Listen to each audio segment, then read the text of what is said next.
Dieu créateur de cette terre, Dieu créateur de la vie, Dieu créateur de l'univers.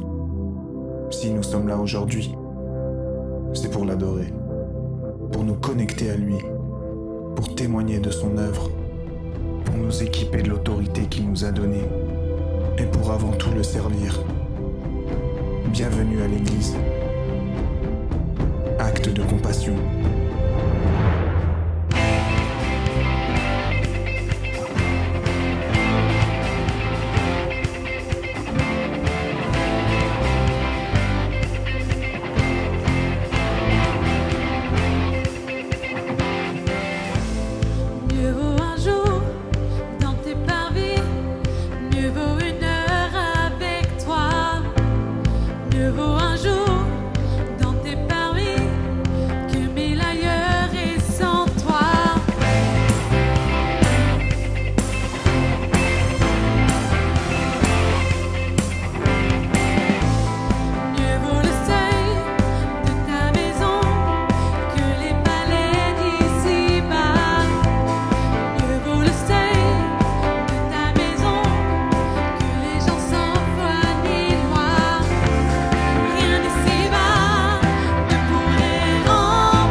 Déclare-le de tout ton cœur ce matin.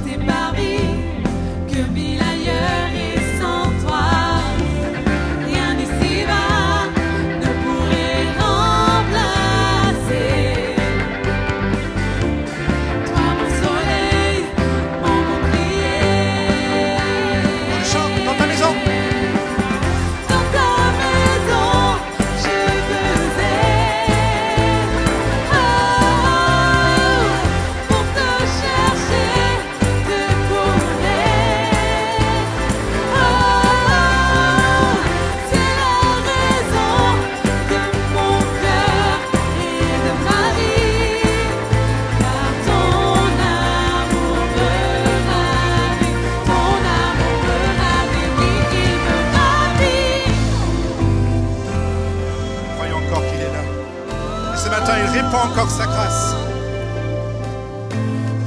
Oh, alléluia, Seigneur.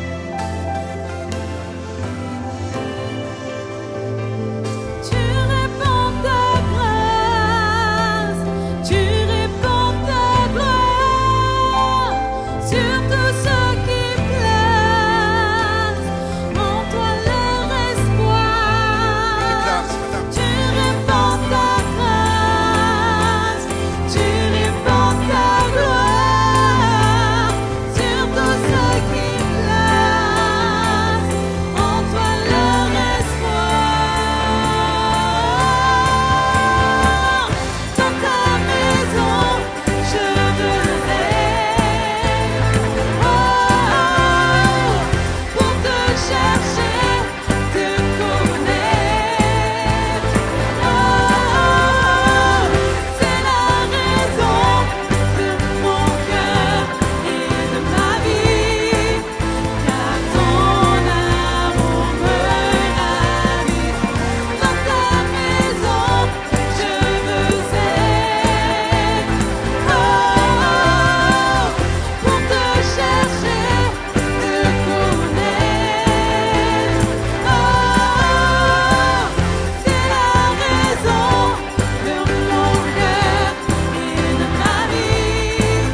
Tu viens calmer mon âme.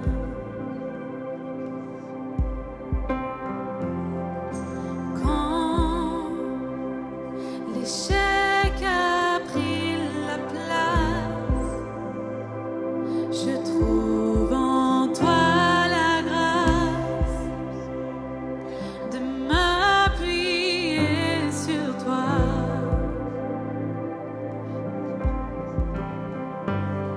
Quand tu entends mon cri, ton cœur plein d'amour, viens à mon secours et souffle en moi ta vie.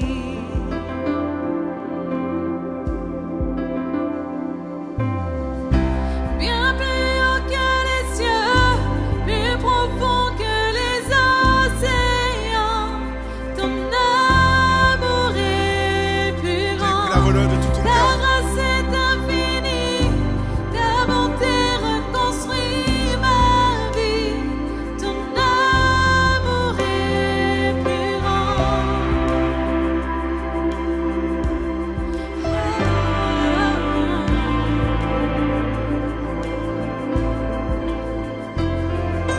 Si je perds pied sous l'épreuve, ta main saisit mon bras. Tu as fermé mes pas.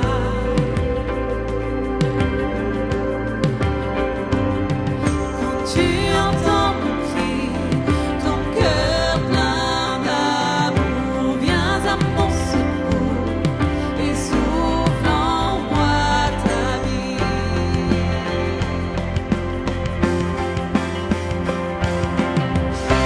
Bien plus haut que les cieux, plus profond que les océans, ton amour est plus grand.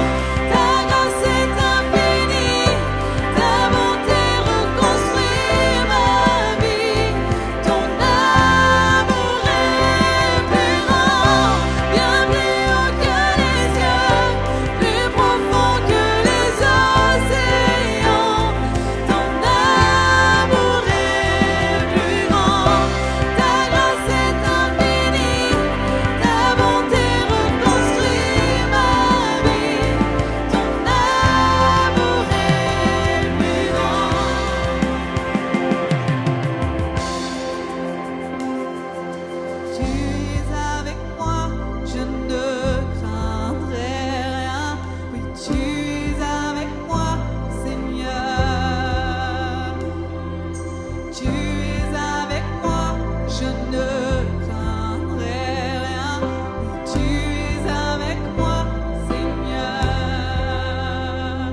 à toi, Seigneur. À toi la gloire, à toi l'honneur, à toi la louange. Oh, Seigneur. Alors, Jésus, remplissons ces lieux de la louange et de l'adoration.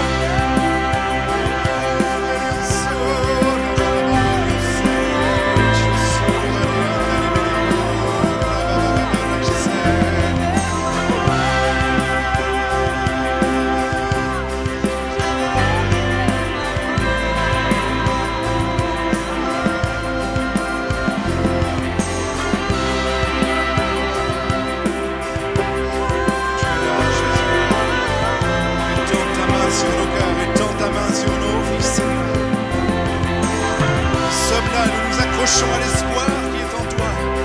Tu es tellement plus grand. Alléluia, au-dessus de tout.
peut se lever pour le déclarer. Ce matin, il est le grand vainqueur. Déclarons sa victoire. Ici dans ce lieu, on célèbre ta victoire. Tu t'es offert, dans le ciel et la terre.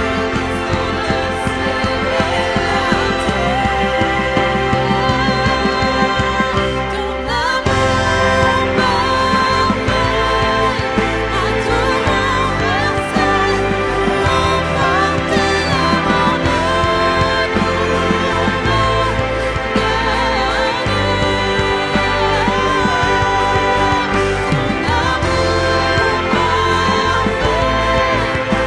tout renversé, remporté la mort de nous.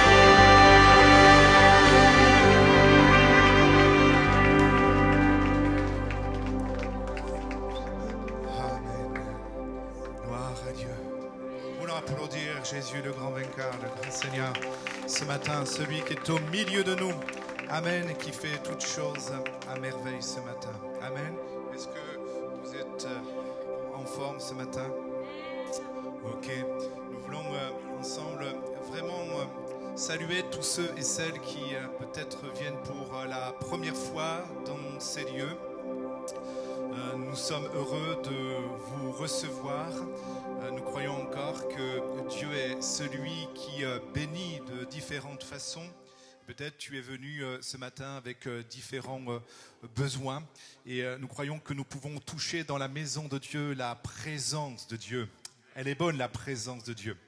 Nous sommes une église en double site. Nous sommes sur Mâcon et nous sommes sur Bourg-en-Bresse ce matin et nous croyons que Dieu nous bénit ici comme il bénit aussi nos frères et sœurs qui sont sous Bourg-en-Bresse. C'est aussi une joie de pouvoir être ensemble ce matin. Certainement que vous êtes venus avec une certaine forme de soif. Est-ce que vous êtes assoiffés de la présence de Dieu ? Amen, c'est important de venir toujours avec un cœur bien disposé. Nous voulons aussi saluer tous nos auditeurs, ceux qui revisionnent aussi. Merci. Nos cultes en différé. Nous sommes une grande famille qui ne cesse de s'élargir. Amen. Et nous croyons encore que Dieu bénit ici comme Dieu bénit aussi dans les maisons. Amen. C'est le grand Dieu qui bénit et n'oublie personne. Amen. Ce matin, si vous êtes nouveau, vous pouvez aller aussi dans la direction de l'espace bienvenu. Vous découvrirez un garçon toujours avec un sourire. Il est juste là. Ou son équipe en tout cas qui sera là pour vous accueillir. Ils ont tous le sourire, c'est obligatoire, ok. Je pense que c'est opportune ce matin l'accueil. Voilà, elle ne manquera pas l'opportunité de vous accueillir. Alléluia, avec un grand sourire. Voilà. Donc si vous avez besoin de renseignements, vous pouvez aller dans sa direction. Elle pourra vous orienter. Amen. Nous nous plaisons aussi à pouvoir nous saluer les uns les autres chaque dimanche matin. Alors c'est un moment de transition. Vous pouvez vous lever et saluer votre voisin en face, derrière, à côté de vous. Dites-lui, tu es bien vu ce matin. Ce matin aussi, nous voulons mettre en évidence les différents rendez-vous de la semaine. C'est important de se connecter aussi ensemble. Si on peut nous donner la suite. Rappelons que nous avons des réunions de prière. Réunion de prière le mardi à 19h30 et le jeudi à 19h30 sur Bourg-en-Bresse. Mâcon, 19h30 le mardi et le jeudi sur Bourg. Nous aurons notre célébration en commun dans ces lieux. Le premier dimanche de chaque mois, c'est en commun. Donc nous serons réunis les deux églises pour adorer Jésus et vivre ce moment aussi ensemble. Donc soyez là et je pense qu'il va y avoir aussi de beaux moments vécus dans la présence de Dieu parce que chaque premier dimanche du mois est suivi par le repas spirituel, mais aussi suivi par une agape. Et nous célébrons ainsi l'amour fraternel, nous partageons. Et c'est toujours une expérience culinaire. Ok, gloire à Dieu. Hein, tu peux manger des frites avec de la morue et du rougail et du manioc. Enfin, chacun compose son assiette et on bénit Dieu pour la diversité du peuple de Dieu. Amen. Parce que c'est comme ça que ça va se passer dans le ciel, réellement. Ok, gloire à Dieu. Il n'y aura pas simplement voilà, un coin pour une certaine catégorie de personnes. Non, on sera tous ensemble, de toutes les nationalités, et on célébrera ensemble l'amour de Jésus. Alors, préparons-nous à travers la GAP et à travers déjà nos rassemblements. Hein. Bon, on a déjà bien avancé. Hein. On aura une vente de gâteaux. Pourquoi? Tout simplement, vous savez que le week-end éco, donc c'est un week-end national pour la jeunesse, arrive à grands pas. Or, concernant donc l'association culturelle, il nous manque encore 800 € pour l'hôtel. Donc, c'est un week-end pour la jeunesse.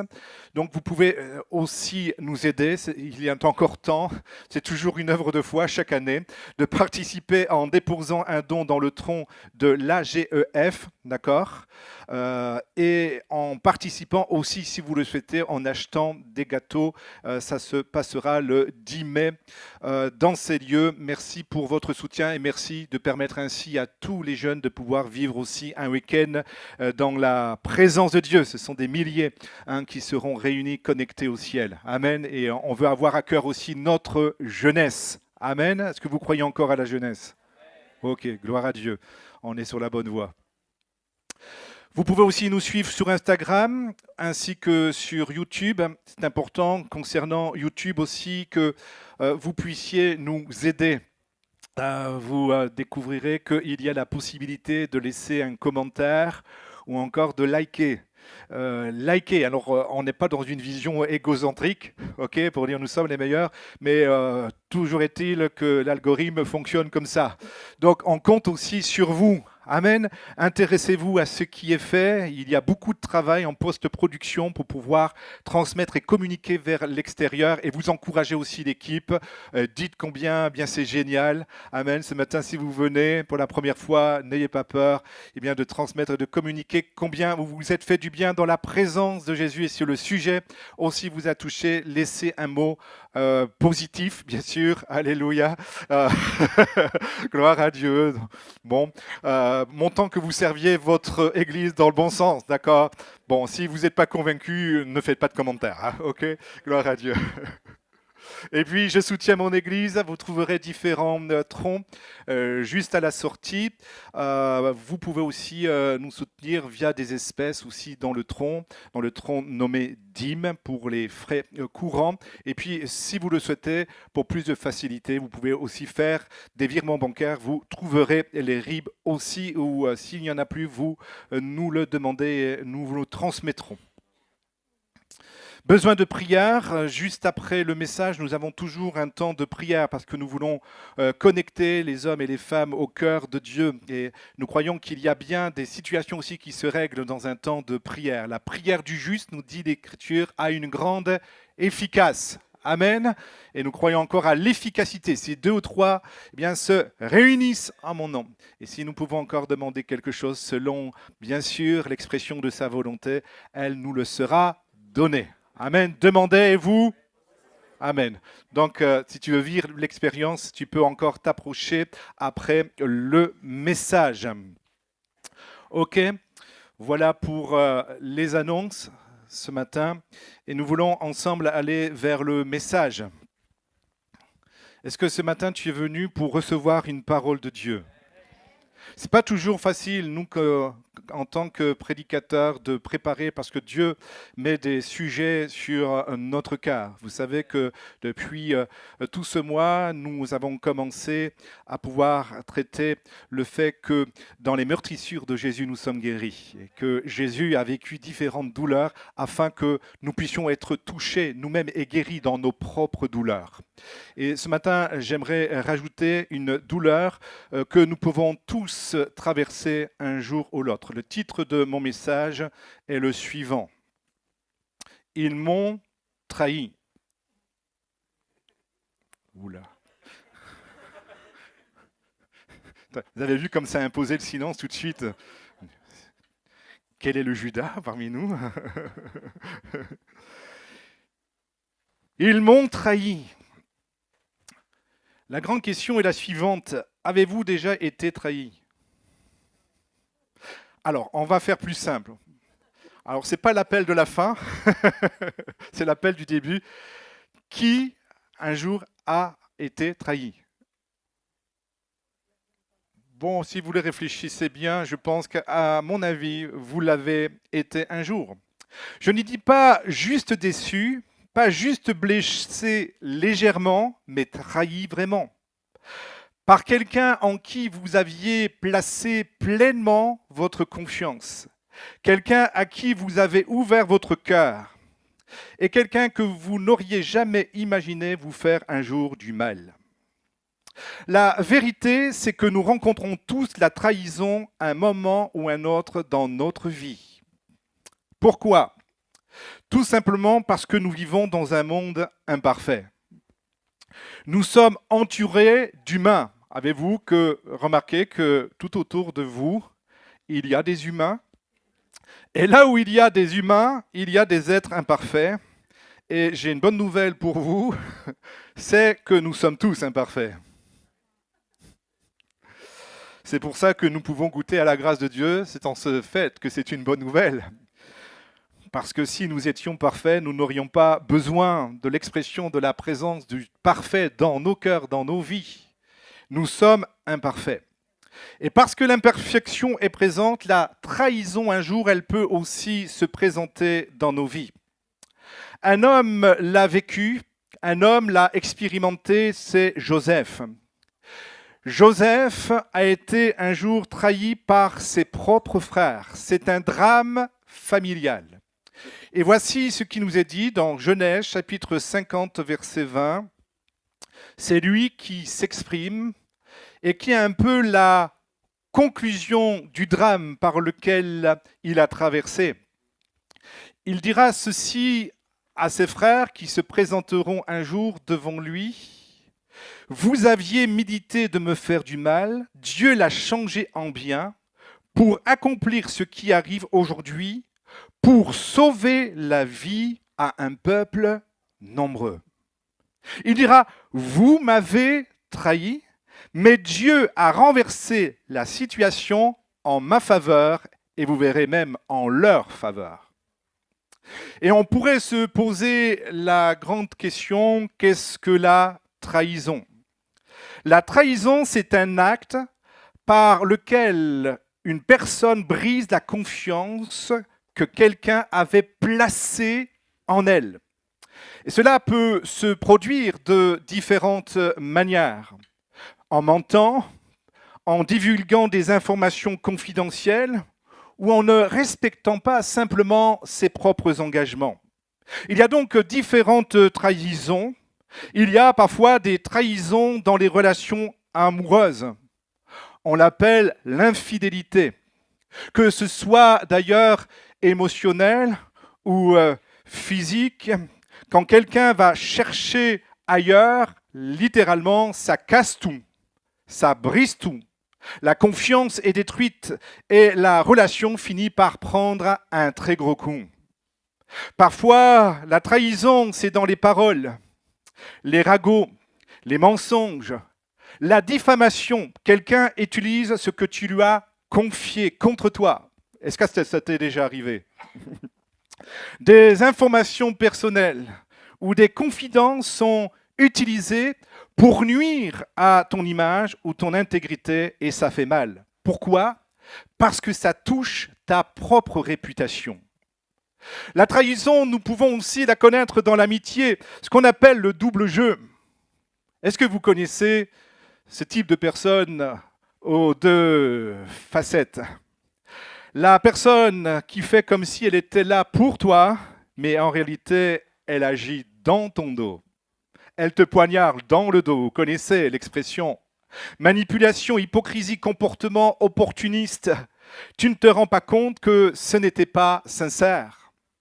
La personne n'avait pas le même comportement lorsqu'elle était en ta présence et lorsqu'elle n'était plus dans ta présence.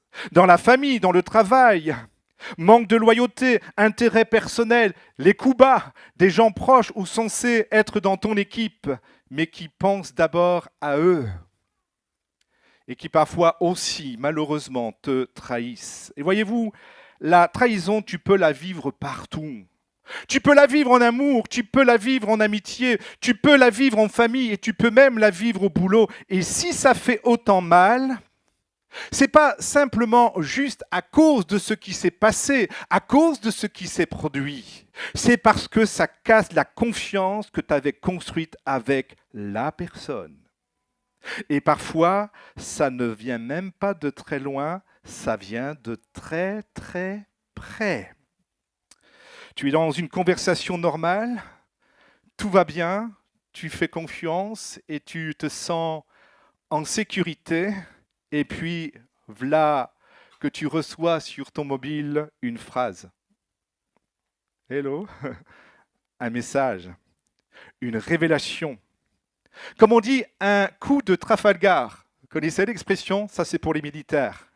Et là, tout s'écroule. Ce n'est pas juste une mauvaise nouvelle. Lorsque tu es trahi, c'est littéralement une fracture intérieure. Tu réalises ceci, je ne pensais pas que cette personne pouvait me faire ça. Plusieurs observations concernant la trahison.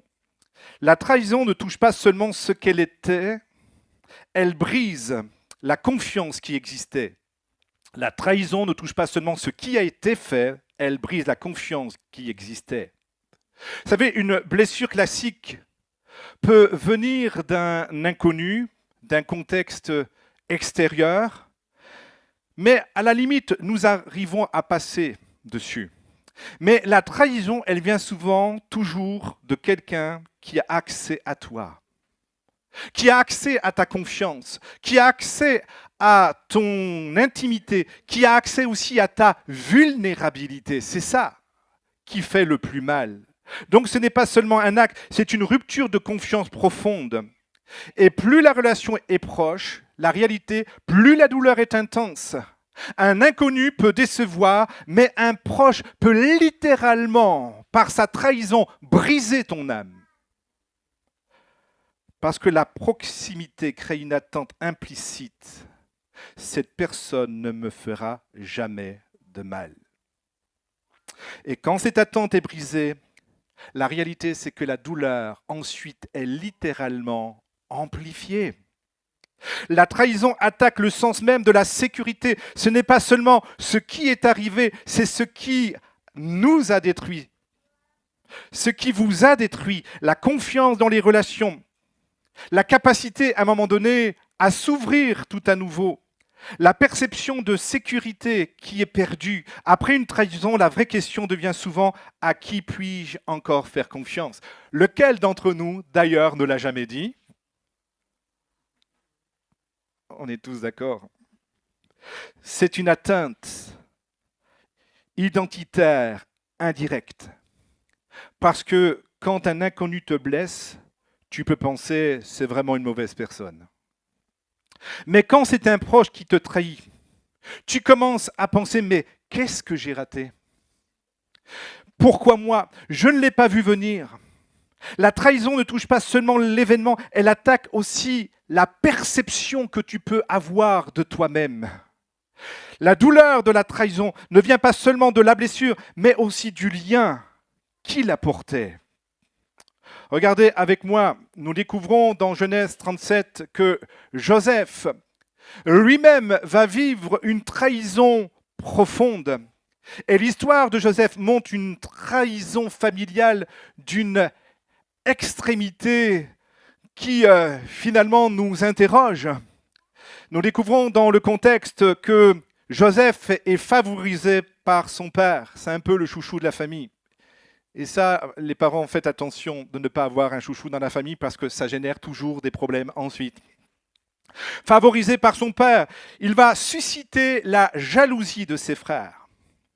Cet homme connecté au ciel va aussi avoir un rêve, une révélation, où à un moment donné, il peut ainsi partager ce qu'il a reçu. Or, ce qu'il a reçu va vraiment pas plaire à ses frères, puisqu'il va leur dire qu'un jour, ils s'inclineront devant lui. C'est le plus jeune. Et leur haine, à ce moment-là, commence à grandir. Ils projettent de le tuer, et puis vont aller finalement dans une autre direction. Ils le vendent finalement comme un esclave à une caravane de nomades dans le désert. Et lorsque vous regardez un peu la biographie de Joseph, qui au départ semble avoir eu un grand appel, une grande révélation, on se dit quand même, c'est curieux. Serait-il un homme qui s'est trompé en recevant ce rêve ? Il semble qu'à ce moment-là, c'est la fin de son appel, c'est la fin de ses rêves, c'est la fin de son avenir. Mais en réalité, ce n'est pas une fin. Nous découvrons que c'est plutôt à ce moment-là un processus qui va prendre place. Des années plus tard, Joseph regarde en arrière et il leur dit « Vous aviez projeté de me faire du mal, mais Dieu l'a changé en bien ». Et ce verset révèle une vérité tellement profonde. Il y a toujours deux intentions en parallèle. Il y a l'intention humaine. Et c'est important pour nous de comprendre que les humains resteront des êtres humains imparfaits. L'homme blesse, l'homme détruit et l'homme trahit. Ça, c'est l'homme. Mais Dieu n'a rien à voir avec l'homme. Dieu est complètement différent. Nous découvrons que l'intention divine est différente. Si l'intention humaine est de blesser, nous découvrons que l'intention de Dieu est de restaurer. Si l'intention humaine est de détruire, nous découvrons que Dieu n'a qu'un objectif, c'est d'élever. Si l'objectif de certains hommes qui malheureusement se laissent conduire par leurs mauvais sentiments est de trahir, nous découvrons que Dieu, son objectif est d'accomplir, de t'accompagner. Amen. Il y a deux intentions qui sont opposées. Et regardez, Dieu qui voit l'événement aurait très bien pu empêcher l'événement. Qu'est-ce que vous en pensez ? Mais il n'a pas empêché l'événement. Mais ce que nous découvrons, c'est qu'il a redéfini l'issue. Qu'est-ce que ça signifie ? Ça signifie que Dieu peut transformer ce qui devait te détruire en quelque chose qui te construit, en quelque chose qui va te positionner, en quelque chose qui va te préparer pour un impact plus grand que tu n'aurais même pas imaginé, que tu n'aurais même pas soupçonné. Alors mon frère, ma sœur, je ne sais pas comment tu es venu, et peut-être tu es là dans la peine et dans la douleur que a provoqué la trahison, celui qui a brisé ta confiance et qui a généré dans ton cœur et dans ta vie la douleur et la souffrance que tu es en train de vivre. Mais j'aimerais te dire que ce n'est pas la fin, mais que la réalité, c'est le commencement d'une histoire, d'un processus par lequel Dieu va t'amener à une destination précise. Il a la capacité de changer le mal en bien. Ce n'est pas parce que l'histoire a mal commencé qu'elle va forcément mal finir. Comment avancer quand ton cœur est resté bloqué dans la trahison ? Premièrement, refuse les mensonges nés de la blessure. Joseph n'est pas simplement vendu, mais il va traverser une destruction progressive. Il est rejeté par ses frères, qui normalement auraient dû l'aimer, mais qui finalement le rejettent. Il y a comme une rupture, parce que normalement, la famille, c'est un lieu de sécurité. Il est déshabillé, on lui enlève sa robe, perte visible d'identité et de valeur, et je reviendrai dessus ensuite. Il est jeté dans une citerne qui nous parle de l'isolement total. Il est abandonné et il est littéralement sans secours. Il est vendu comme un objet réduit à une simple marchandise. C'est comme si à ce moment-là, il ne valait plus rien.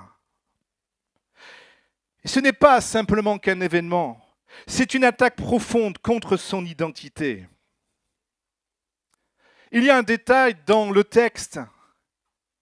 Il nous est dit que Joseph est déshabillé. On lui enlève sa robe. Comprenez ceci, ce n'était pas anodin.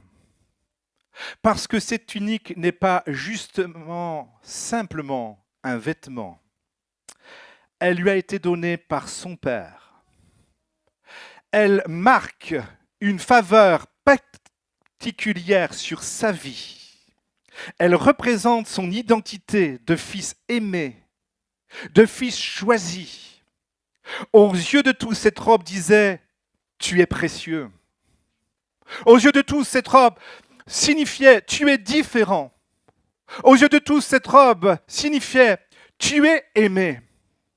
Et ce que font ses frères, quand ils lui enlèvent sa robe, ils ne font pas simplement que le déshabiller, ils cherchent à effacer ce qu'il représente.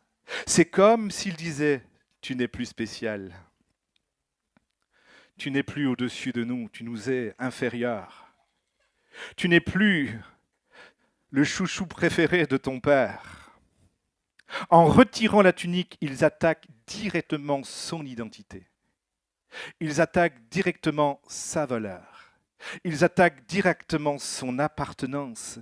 Ils veulent enlever ce qui le définit avant même de disposer de sa vie. Comprenez ceci. C'est exactement ce que fait la trahison aujourd'hui. Elle essaie de te faire douter intérieurement de ce que Dieu a déjà déclaré et placé sur ta vie. Comprends ceci, Dieu déclare quelque chose sur toi. Dieu pose sur toi une identité.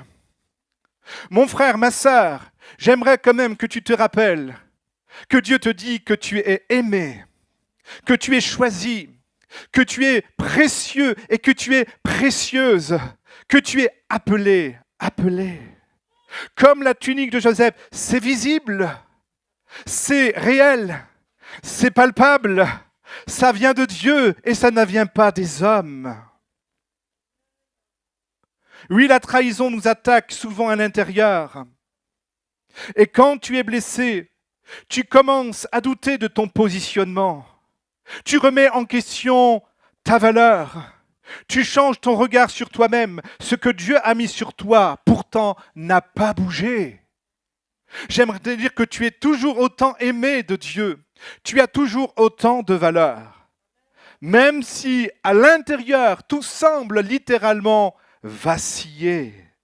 Le vrai danger n'est pas ce que l'on fait, ce que l'on traverse. Le vrai danger, c'est ce que tu finis par croire à cause de la trahison dont tu es victime. Lorsque tu commences à dire « je ne vaux rien, je ne suis pas aimé, je ne suis pas assez, je ne suis pas suffisant », alors tu vas vivre en dessous de ce que Dieu avait prévu pour toi. Et vous, la trahison, c'est comme un miroir qui se brise. Avant, tu voyais clairement qui tu étais, mais après la blessure, tu continues à te regarder à travers les morceaux brisés de ta vie. Et ce que tu vois est déformé. Tu te vois moins que ce que tu es réellement. Tu te vois abîmé, tu te vois sans valeur. J'aimerais te dire ceci ce matin, le problème, ce n'est pas toi, c'est le miroir à travers lequel tu te regardes. Quel est le miroir cassé dans lequel tu te regardes ce matin? Dans chaque situation, la trahison ne s'arrête pas à ce qui s'est passé. Elle crée une voix intérieure qui redéfinit ta valeur, ta sécurité, ta capacité à aimer. Et nous découvrons cette voix intérieure qui va être différente dans son expression en fonction de ce que tu vas traverser comme trahison. Par exemple, l'infidélité.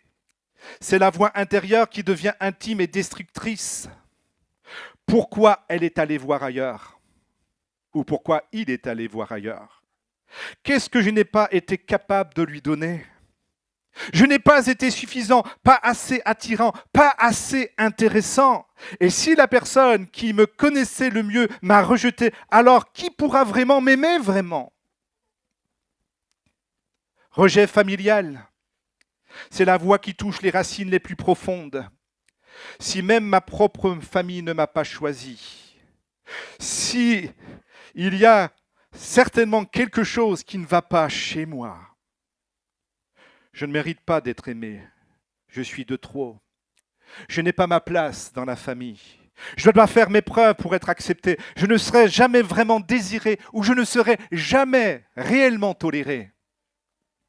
Parce que la famille est censée être le premier lieu d'amour. Et quand tu es rejeté au milieu de la famille, quand tu es trahi dans la famille, ça déforme la manière dont tu te vois durablement. Ça a des conséquences sur des années. Trahison professionnelle, c'est la voix qui attaque la valeur et la compétence. On m'a remplacé tellement facilement. Donc je ne suis pas si important, si capable. On ne m'a pas été loyal. Donc je ne mérite pas la confiance. Je me suis investi pour rien. Je dois me protéger, ne plus jamais trop m'engager ou en faire trop. Ma valeur dépend de ce que je produis et apparemment ce n'est pas suffisant. Et si la blessure va toucher ton utilité, elle va blesser ta légitimité, ta confiance dans les autres, tu te sens un peu comme un nul, comme un Gaston Lagaffe. Trahison en amitié. Ah là, c'est la voix qui touche la confiance et la loyauté. Je lui ai tout confié et elle l'a utilisé contre moi. Vous connaissez ça? Oh, surtout les plus jeunes. Je lui ai tout confié et il a utilisé ça contre moi.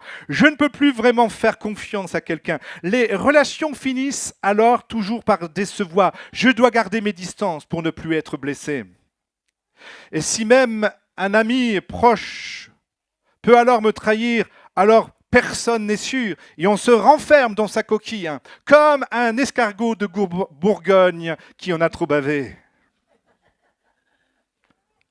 Parce que l'amitié repose sur la confiance librement donnée. Quand elle est brisée, tu commences à fermer ton cœur sans même t'en rendre compte. Alors une trahison, on commence à croire « je ne peux plus faire confiance ».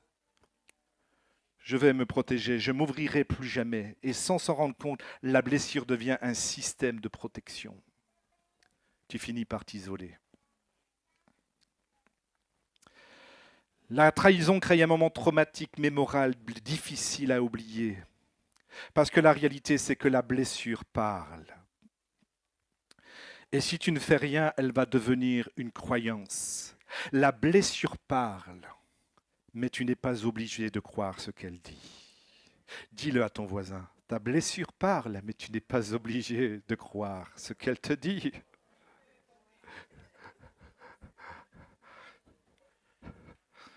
Alléluia! Apportez de l'aide pastorale. Soyez avec moi. Mon frère, ma sœur, identifie les phrases que tu répètes depuis cette blessure. Vous savez, ces choses qui tournent dans nos têtes en boucle d'une manière inconsciente et qui va diriger tes actions, tes choix et tes relations. Remplace les mensonges même de l'ennemi de ton âme par la vérité. Et les vérités qui proviennent de la parole de Dieu. Amen. Un mensonge ne disparaît pas simplement parce qu'on l'ignore, mais parce qu'il va être remplacé par quelque chose de beaucoup plus positif. Loue le Seigneur parce que tu es une créature si merveilleuse. Amen. Car la vérité de Dieu agit comme une encre solide et sûre qui redéfinit ton identité au lieu de laisser la blessure continuer à te parler. Refuse de construire ta vie sur une douleur passée parce que la douleur non guérie va facilement devenir une fondation. Et nous ne voulons pas construire sur ce qui est fragile. Refuse cela.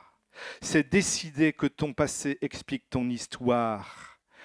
Mais la réalité, c'est que Dieu est encore celui qui a ton avenir entre tes mains, entre ses mains. Amen. Refuse le mensonge de la blessure. Deuxièmement, refuse de laisser l'amertume prendre racine.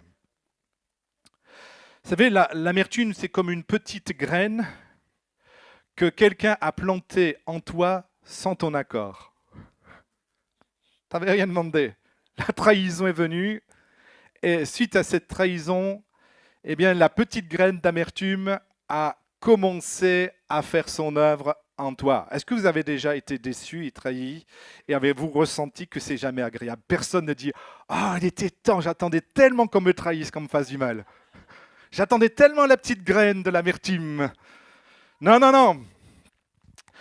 Mais elle vient tout ou tard et au début, tu ne vois rien, c'est discret, c'est invisible.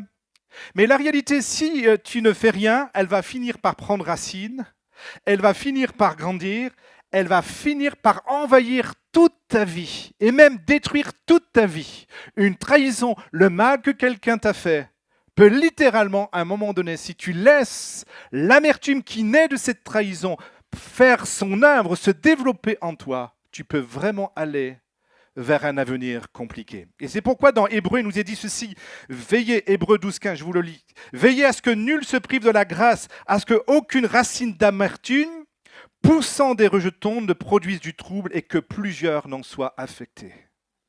Infectés. La réalité, quand tu te laisses contaminer par l'amertume, lorsqu'elle est là et qu'elle finit par s'enraciner en toi, elle va produire le fruit de l'amertume. Et c'est pour ça qu'une trahison peut se transformer finalement dans un contexte compliqué, amer, où il va y avoir aussi des dommages collatéraux.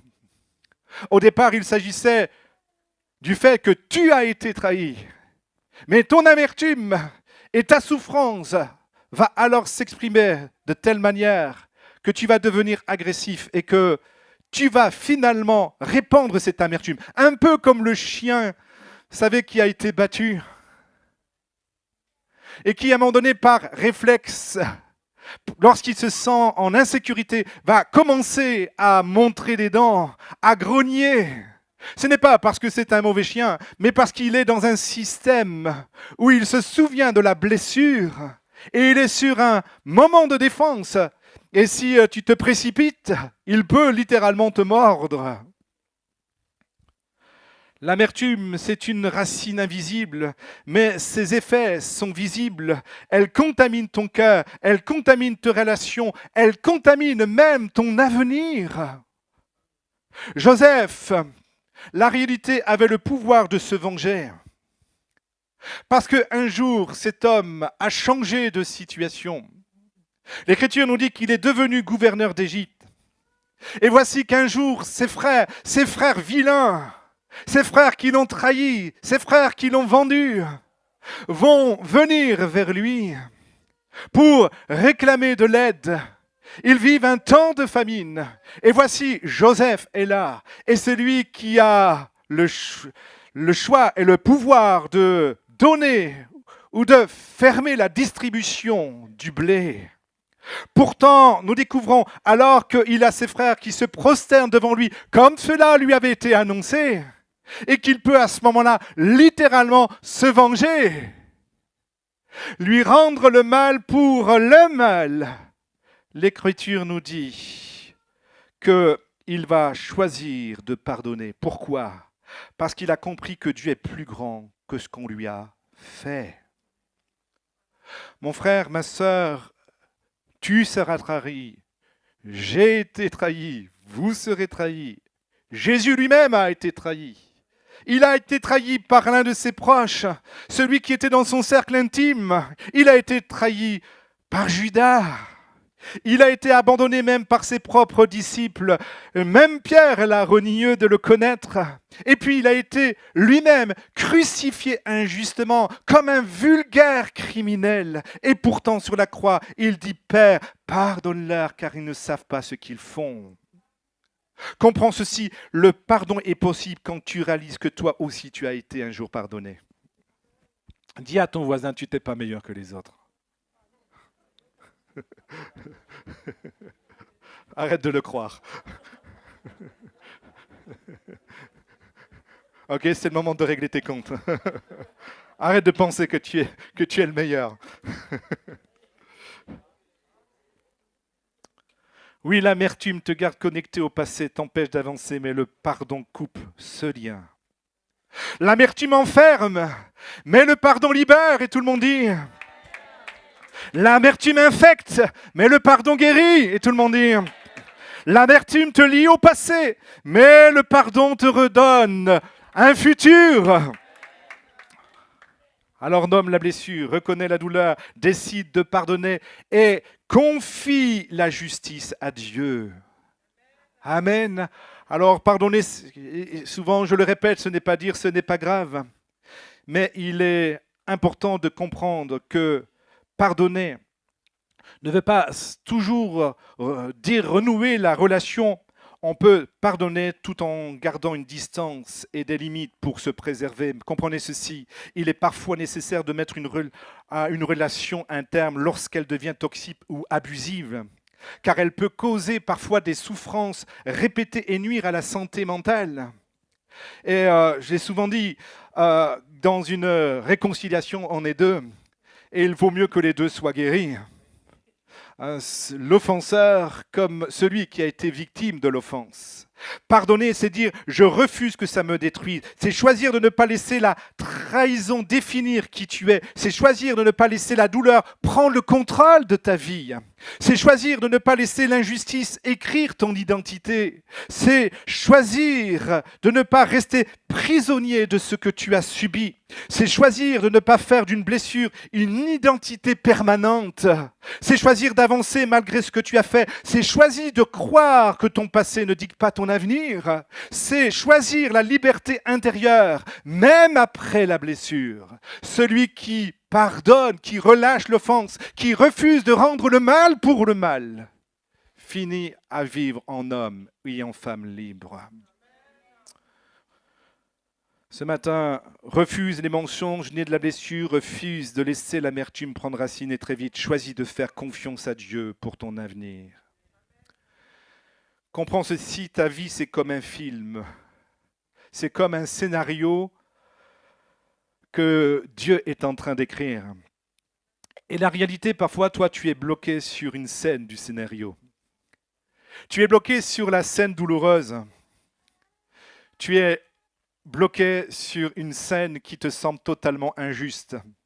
Tu es bloqué ce matin sur une scène qui te semble tellement incompréhensible. Tu regardes cette scène et tu dis, certainement que ça ne peut pas bien finir. Mais Dieu, lui, voit tout le film. Hello? Dieu connaît la fin du film. Et lui, il sait comment chaque scène s'assemble. Comment chaque chapitre du scénario du livre s'enchaîne. Tu juges ta vie sur une scène, Dieu écrit toute l'histoire. Et nous le découvrons à travers la vie de Joseph. Parce que je lui disais, si tu lis les premiers chapitres de la vie de Joseph, c'est plutôt l'expression d'une vie totalement pourrie. Personne n'a envie de vivre sa vie. Maintenant, si tu veux vivre aussi la bénédiction de Joseph avec tout ce qui se rattache, est-ce que toi, tu es prêt à passer par le même parcours? Parce que souvent, on veut on veut la bénédiction qui est la finalité, mais on ne veut pas traverser tout le chemin. Parce que nous avons un avantage sur Joseph. D'accord? Ce que nous connaissons la fin de l'histoire, mais lui, il ne la connaissait pas. Il a dû la traverser, l'histoire. Il a dû traverser chapitre après chapitre. Il est passé de la citerne à l'esclavage, à la prison. Et à chaque étape, vous découvrirez qu'il a été victime de trahison, il a été oublié, il a été victime d'injustice. Et pourtant, on ne découvre pas un homme qui sombre dans l'amertume. Il ne réagit pas de manière impulsive ou destructrice. Ce qui fait la différence chez Joseph, c'est que Joseph reste fidèle à sa foi. Il reste fidèle à Dieu dans les petites choses, intègre même quand personne ne le regarde. Il continue même à servir Dieu à travers ses dons, même lorsqu'il est en prison. Il est attaché à Dieu, profondément attaché. Et il traverse avec un cœur droit l'injustice. Il ne laisse pas les circonstances définir ses valeurs, même en esclavage. Il sert avec excellence. Même en prison, il reste et demeure droit. Il ne comprend pas tout.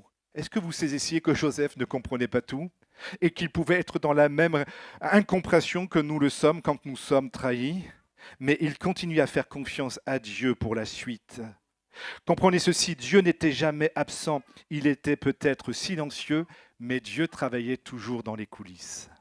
L'histoire était en train de s'écrire et Dieu était en train d'écrire une conclusion extraordinaire et merveilleuse. Vous savez, ce genre de film que vous aimez regarder jusqu'à la fin.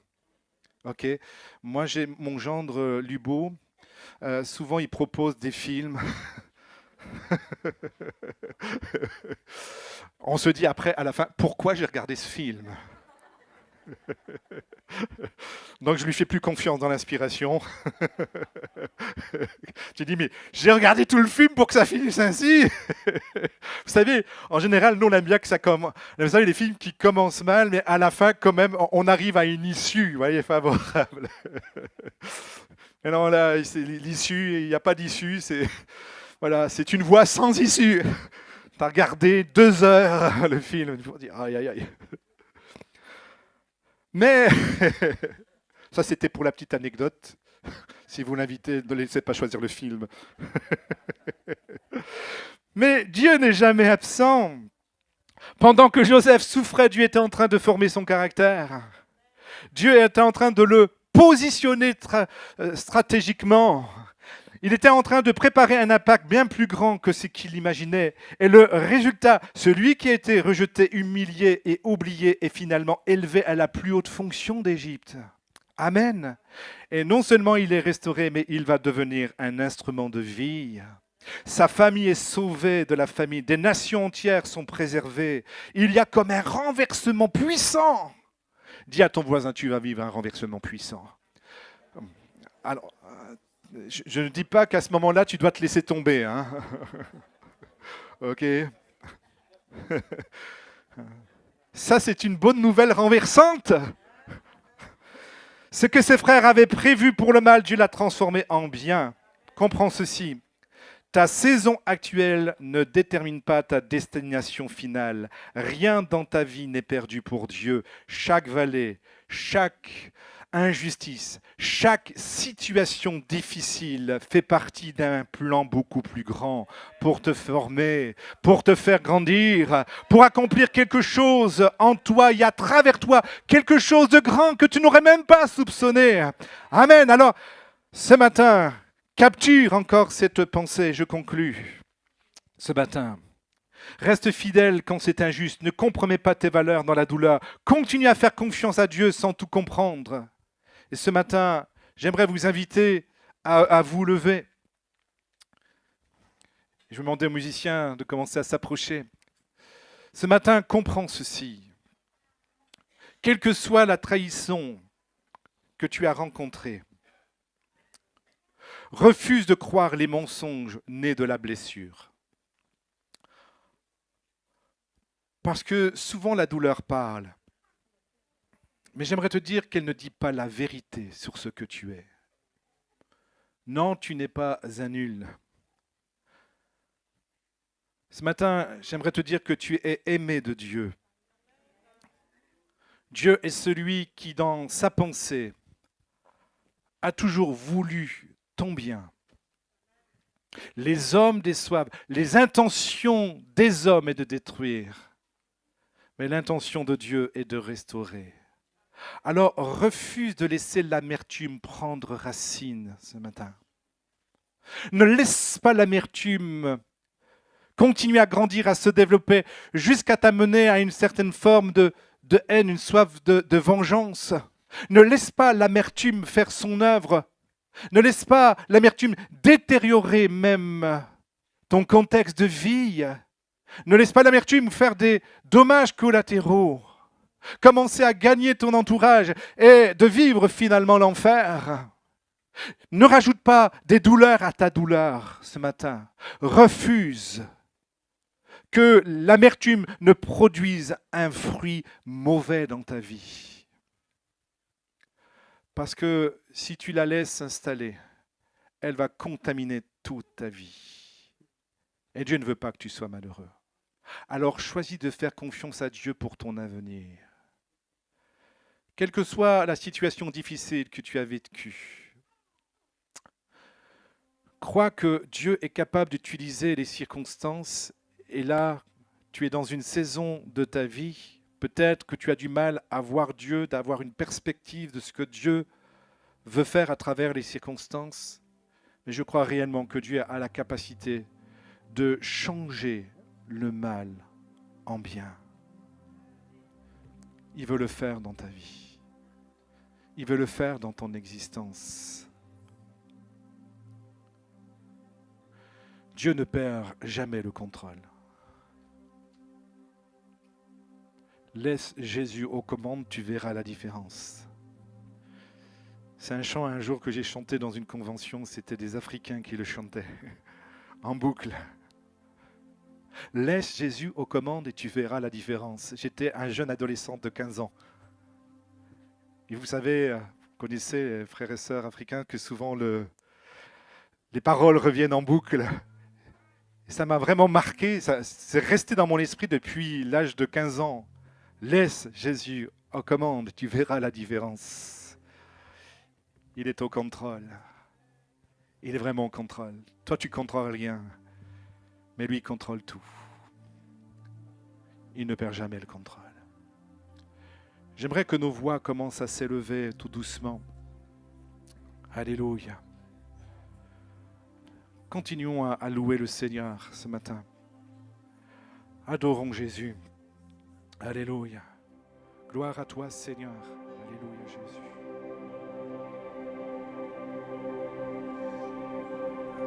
Tu peux faire infiniment et au-delà,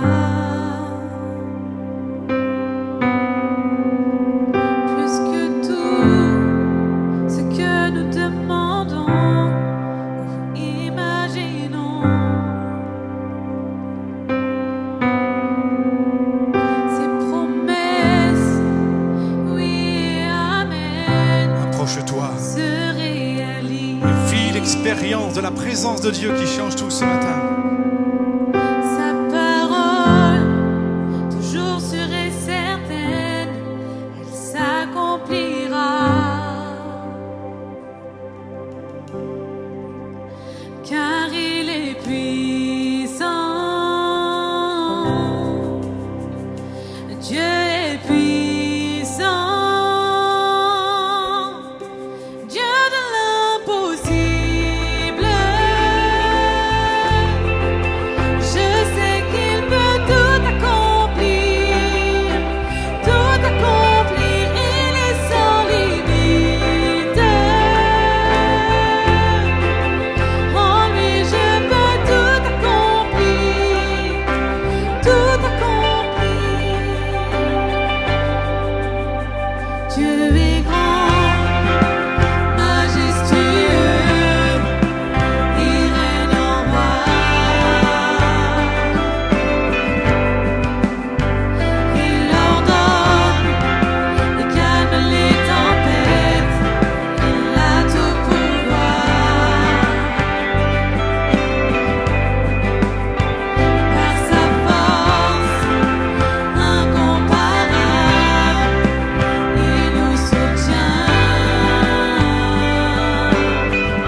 célébrer ton nom, Seigneur. Seigneur, parce que tu es celui qui guérit, parce que tu es celui qui restaure. Seigneur, les âmes brisées, Seigneur.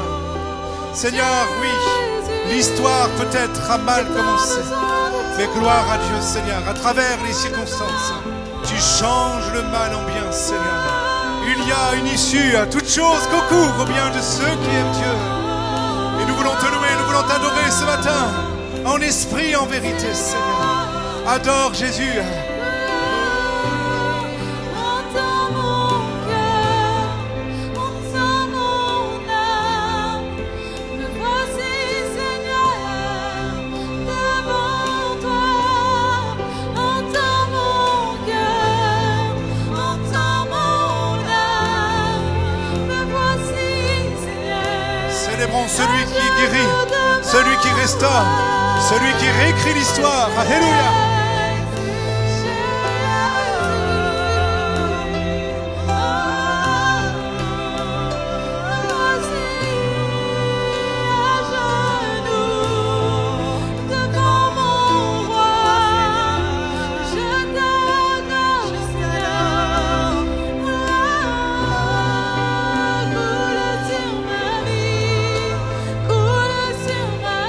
Adorons tous ensemble Jésus.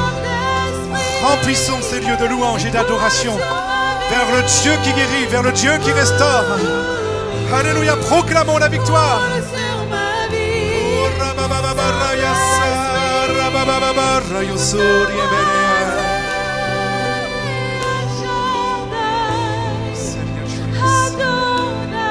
Jésus Seigneur. Mon cœur t'adore, mon cœur t'adore, El Shaddai, Adonai. Mon cœur t'adore,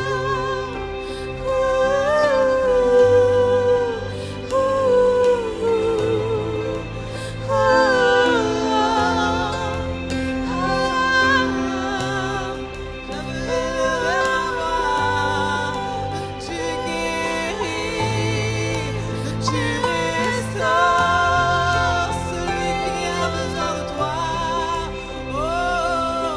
Oh, je veux élever ma voix. Toi seul est digne, toi seul est digne, toi seul est digne, toi seul est digne, toi seul est digne, Seigneur, toi seul est digne. Alléluia. Jésus, entends ma voix, entends ma voix. J'ai tant besoin de toi, Jésus.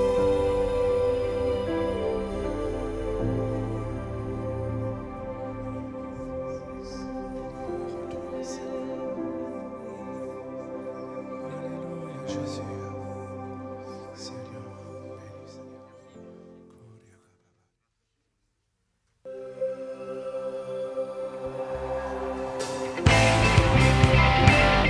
Attendez-moi.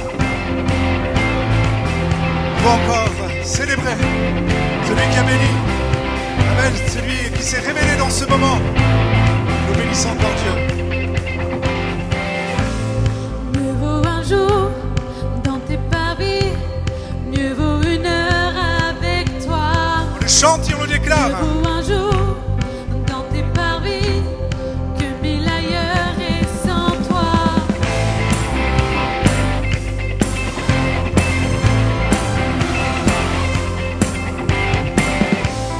Mieux vaut le seuil de ta maison que les palais d'ici-bas. Mieux vaut le seuil de ta maison que les gens sans foi ni loi. Rien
réaliser la grâce de Dieu dans nos cœurs, dans nos vies. Alléluia, sur tous ceux et celles qui placent leur espoir en celui qui est plus grand.